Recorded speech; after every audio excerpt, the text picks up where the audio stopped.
I don't think that you're gonna find anybody more OCD than me when it comes to brand new cars and the things that I look out for before I pick one up.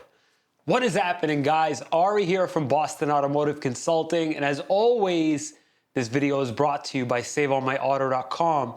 SaveOnMyAuto.com is a resource you can use so that you can shop around for the best possible deal. And if you haven't already, please consider subscribing because this whole channel is dedicated to giving you everything you're gonna need to know so that you can negotiate your best possible deal.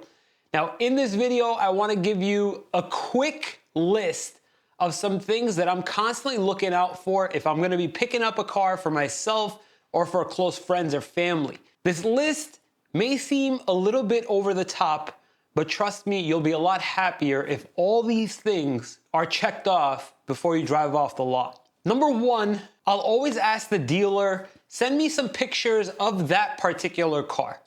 What I'm looking out for in the pictures is the protective plastic still on some of the body panels? Are they still on the seat? Is the steering wheel still covered? Is there cardboard in the interior? I wanna know that nobody took this thing out for a test drive. Seriously. Number two has a lot to do with number one. How many miles are on the car?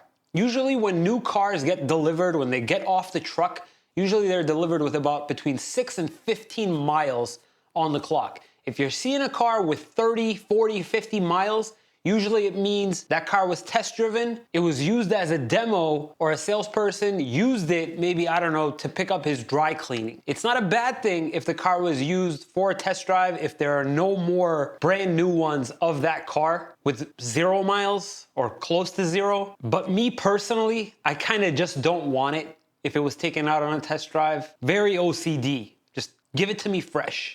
Number three, speaking of fresh, I'm looking on the side panel of the driver's side door. What was the production date of the car? Usually about a month to 2 months after the production month and year is when the car arrives at the dealership.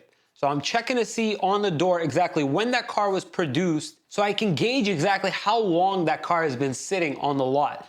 This will also come in very, very handy for a car that you're trying to negotiate, as in if the car had been sitting there for quite some time, you'd know it based off of the production date on the door panel. Number four, the longer a car's been sitting, the more likely it is that things go missing out of the car. What I'm looking for in number four is I'm checking the trunk, I'm checking for any accessories that were added onto the window sticker of the car, but aren't in the trunk. As in if the car came with a cargo cover, all-season floor mats, other accessories that may have gone missing. As in if they were missing from another car and a salesperson came to that car to replace whatever accessories was missing from his car, I'm looking to see if that car was the donor car. Number five, if the car had window tint installed on the car automatically as soon as it got to the dealership. A lot of people go to a dealership and window tint is automatically installed on every single car that they sell.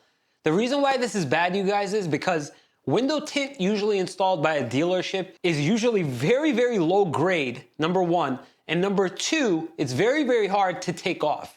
So if you were gonna install window tint somewhere else using, a much better film or a different percentage tint, it's gonna be very difficult to remove that old film. It's gonna leave a lot of residue and it's gonna cause you a lot of headache, especially if the tint that you had in mind wasn't the dealership's type of tint, the ones that scratch really easy and are really, really thin. I don't like dealers' window tint, so I'd probably just ask them, I'll wait a couple weeks, bring me a fresh car, and do not install window tint as soon as it comes in.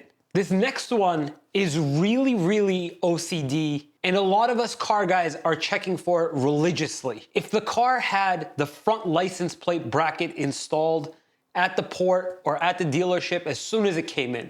I worked at a BMW dealership, so a lot of the cars that came in, the front plate bracket was screwed in automatically unless a note was left on the front bumper reminding the detail guys or the prep guys, do not install the front plate bracket. This caused a lot of problems, especially if a customer was picking up an M car, they would not accept delivery of that car with the holes drilled in. Speaking of stuff being slapped onto the car, number 7 If the dealership puts on like stupid decals, like those metal ones that they'll slap right on the trunk that says the name of the dealership, especially when they do it like just smack dab right next to like Ultima. This one's irritating because some of them you can't even take off without damaging the paint. Like you'll leave scratches on the paint if you try and take it off. So usually if I find that the car that I'm about to pick up has that installed, I'll make sure that the detail guys spend however much time they need to make sure they remove that emblem and remove all the residue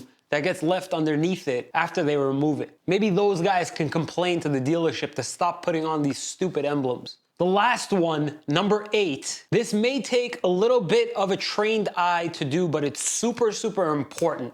For me, anytime that I'm picking up a car, I'm picking it up in broad daylight, and I'm checking for inconsistencies between the bumper and the hood, the bumper and the fender, the doors. I'm making sure that the paint does not seem like there's a mismatch anywhere. Because a lot of these cars are getting transported by boat, if a boat rocks really hard, cars have been damaged, and cars get damaged all the time before they even get to the port that they're supposed to be released. I've seen it happen. I see it happen all the time, where a vehicle will get delivered with a little note from the manufacturer saying this car was repaired. A lot of dealerships have taken on the practice of making sure that that note gets signed off on by the salesperson and the finance people to make sure the customer knows, hey, your car was damaged during shipment, the manufacturer fixed it, and the repair is covered under warranty. However, if I find out my car was damaged during shipment, I ain't taking the car.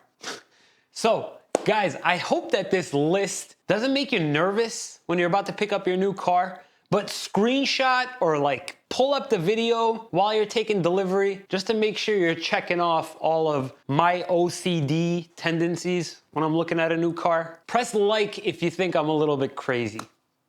If you found this information useful and you want to see more of these new car buying and negotiation tip type videos, please consider subscribing.